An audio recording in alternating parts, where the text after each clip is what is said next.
everyone, welcome back to my class. This is Mehjabin Fatima, a teacher at Ahlabad High School and Junior College. In our previous class, we have completed second chapter in social studies, that is globe, the model of the earth. Now in this session, we will complete the third chapter, that is landforms. So first of all, I would like to explain you the meaning of landforms. So the meaning of landform is the feature of the earth. So landform is nothing but it's a natural feature of the earth's surface. So let's begin with our lesson. The land on which we live is not uniform in size, shape or height. In some places it rises high to form hills and mountains with steep slopes. So the land on which we are living, it's not in uniform shape. We have already studied in globe model of the earth, that is second chapter. So we have discussed that even though earth is not actually round in shape, earth is not like a ball actually, but it does have some slidings. Same like that, the earth or the land on which we are living, it is also not in uniform shape or height. In some places we can observe that land is high and form hills and mountains with steep slopes, while in other areas it may be low and flat for long stretches. So in some areas we can observe that the land is very low and flat in surface and it is longly stretched. As you travel from one place to another, you might witness changes in the height of places. This is known as the relief of a region. So when you travel from one place to another place, you can observe that each place is different from each other, whether it may be height or whether it may be shape of the earth. So each place is very much different from each other, and to that we call it as a relief of a region. There are three main kinds of landforms: mountains, plateaus and plains. So the three main kinds of landforms are mountains, plateaus and plains. You must have seen several hills or even been to places on some mountain ranges. So in your life you may have seen different places like several hills, and even you may have seen some mountain ranges. Mountains are very high and they have steep slopes with very little flat land on them. So mountains, you may have seen that they are not uniform in shape. Actually they are not in uniform shape and they are steep slopes. They have steep slope means they are rising and falling. They are like rising and falling, means the land is not equal. The land is rising and falling. And you may have seen mountains and you may have seen them in very little and flat land on them. Look for the Himalayas, Arvalis, Vindhyas, Satpura mountain in a map of India. These are important mountain ranges of our country. So when you observe the mountains in map of India, you may notice that each and every mountain has different shape and all the mountains are not alike, and all the mountains are not equally same. Even though in mountains they have different shape and size, and these are the examples of mountains like Arvalis, Vindhyas, Satpura mountains, etc. So you can take the map of India which has mountains showing in that, and you can observe those mountains. In our states too, Adilabad, Nirmal, Jagishal, Vikharabad, Mehbubnagar, Nagar Kurnool, Peddapalli, Bhadradri and Jayashankar districts have stretches of wholly scattered hills. So these are the places like Adilabad, Nirmal, Jagishal, Vikharabad, Mehbubnagar, Nagar Kurnool, Peddapalli, Bhadradri and Jayashankar. So these are the districts which have stretches of wholly scattered hills, means these districts have scattered hills, means hills are present in these districts. These are Satmala range in Adilabad, Nirmal, Balaghat range in Mehbubnagar, Nagar Kurnool, Anantagiri hills in Vikharabad, Kandikal in Peddapalli and Jayashankar and Rakhi hills in Jagishal districts. So you can look for them in the map. So they are Satmala range in Adilabad and Nirmal. So these are the places where the hills are scattered everywhere, where you can find the hills. And These places you can find them in map and you can see the plateaus are also highlands, but they have more flatlands with some hills in between them. The landscape is uneven with ups and downs, but not as steep as in the mountain. So plateaus are very high lands. Plateaus means very high lands and they have more flat lands. They are very high and they are flat as well, with some hills in between them, and they does contain some hills in between them. The landscape is uneven, and the landscape of plateaus is uneven, and it does have ups and downs, but not as steep as in the mountain, but not as compared to the mountain. Like in mountains we are having steeps, right? Steep is nothing but the rising and falling in the land, so it is not even in shape. But whereas in plateaus, when we see, it does also have ups and downs, but not like steep in mountains. The Deccan Plateau is the largest plateau in India. So Deccan Plateau is the largest plateau in India. Now when we see the Deccan Plateau has a high and steep edge on the west, and it is also known as Western Ghats. So when we observe the Deccan Plateau, it does have high steep on the west side, and it is also called as Western Ghats. The Telangana Plateau is itself a part of the Deccan Plateau and slopes to the east.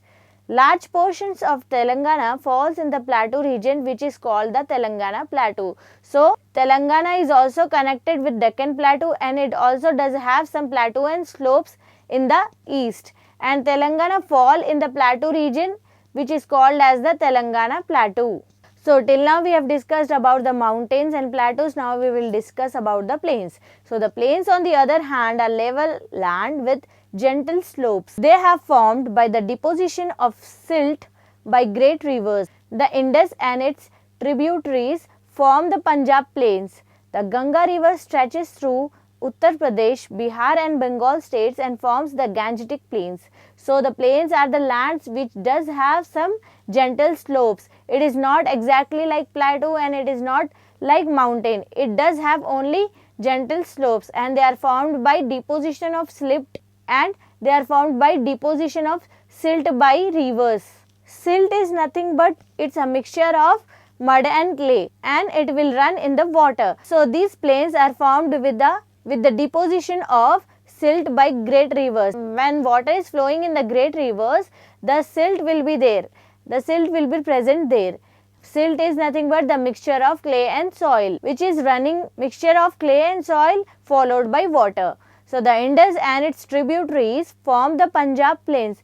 Indus and its tributaries means they are the river streams which is formed by the Punjab plains. So the Ganga river stretches through Uttar Pradesh, Bihar and Bengal states and form the Gangetic plains. So Ganga river which is flowing from Uttar Pradesh and Bihar and Bengal states, and it forms the Gangetic plains. The plains which are present in these places are called as Gangetic plains. Together the two large plains are called Indo-Gangetic. So when two large plains are connecting with each other, we are calling them as Indo-Gangetic plains. Eastern coastal plains are on the eastern side of the India along a Bay of Bengal. So the eastern coastal plains, they are at the eastern side of the India and they are along with Bay of Bengal. Large portions of states like Tamil Nadu, Andhra Pradesh, Odisha and West Bengal fall in it. On the western side of India and the western coastal plains, find out the states which come under it. So large portions of states like Tamil Nadu, Andhra Pradesh, Odisha and West Bengal, they all are also having the plains. And just now we have said that the eastern side of the India we are calling it as eastern coastal plains, and the plains which are available at the western part of the India are called as western coastal plains. Now there is an activity where you can find out the plains which are present in the western coastal region. The physical surface feature of the land like mountains, plateaus and plains etc. are called as relief features. As I told you already, it's a relief of a region, and by combining all three, mountains, plateaus and plains, we are calling them as relief features. Telangana state has varied relief features. So Telangana, in our state, we are having different relief features. Our state has Upper Telangana Plateau in the west. Godavari and Krishna river flows eastwards through this plateau. So on the west part of our Telangana, we are having the Telangana Plateau in the west side. So in the western part of our Telangana, we are having a plateau by which river Ganga and river Krishna flows, and it flows through the eastern side. The remaining area is known as the lower Telangana Plateau, which also eastward slope, and the remaining area we are calling it as eastern Telangana Plateau, and which is flowing to eastward slope. The twin cities like Hyderabad and Secunderabad cities, I think you already know that when we are combining two Hyderabad and Secunderabad, we are calling it as twin cities. And twin cities like Hyderabad and Secunderabad cities, Sangareddy, Mehboob-nagar and Nalgonda towns are located at the upper Telangana plateau, while Warangal and Karimnagar towns are on the lower Telangana plateau. So, the twin cities like Hyderabad, Secunderabad and Sangareddy, Mehboob-nagar and Nalgonda towns, these are the places which are located at the upper Telangana plateau, while Warangal and Karimnagar towns are at the lower Telangana plateau. Now, let's see what do you mean by delta. The two main rivers of Telangana, the Godavari and Krishna, flow from the western Ghats. The Godavari river enters in Telangana near Basra of Nirmal district. So, the two main rivers of our region, that is Telangana, they are the Godavari and the Krishna. They flow from the western Ghats, and the Godavari river enters in Telangana near Basra of Nirmal district. These rivers are joined by many small rivers of the Telangana plateau and finally flow into the Bay of Bengal after forming large deltas. So, these rivers, they joined by many small rivers, means many small different rivers are connected with these main rivers. What are the main rivers? They are the river Godavari and the river Krishna. So, there are many different small rivers which are connected with these main rivers in the Telangana plateau, and finally they all together flow towards Bay of Bengal and after forming a large deltas. So, can you see the two triangles formed by these rivers on the eastern coastal plain? So, try to take a map and try to find out the rivers which are connected with these main rivers. Before joining the sea, a river divides into a large number of small streams. It deposits a lot of sand and silt in this area, which forms the delta. It usually forms a triangle every year. Before joining the sea, what happens? The river, it divides itself into different small streams. Small streams are nothing but small water flowing bodies. So, these small streams, it deposits lots of sand and silt. Silt is nothing but mixture of a clay and soil, as I told you earlier. So, these small streams, they deposit lots of sand, lots of silt in the area, and they all together formed as delta, and it usually forms like a triangle. Every year the flood water of the river brings silt laden with humus, decayed leaves, plants, etc.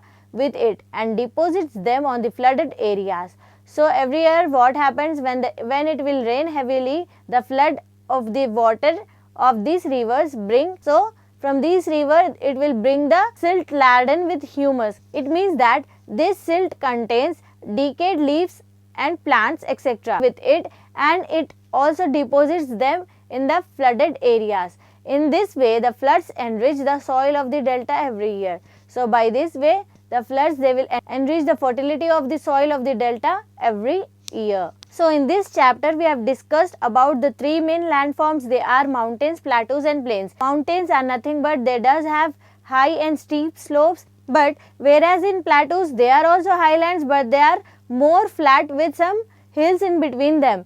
And when you take the plains, they does have gentle slopes and they are formed by the deposition of silt. So, this was all about the three main landforms. Try to figure out and try to know more about these landforms by taking the map of India and by understanding the concept and by observing each form of landform and observe each landform clearly. So, this was all about our third chapter, that is landforms. We will continue our class in next session. Thank you.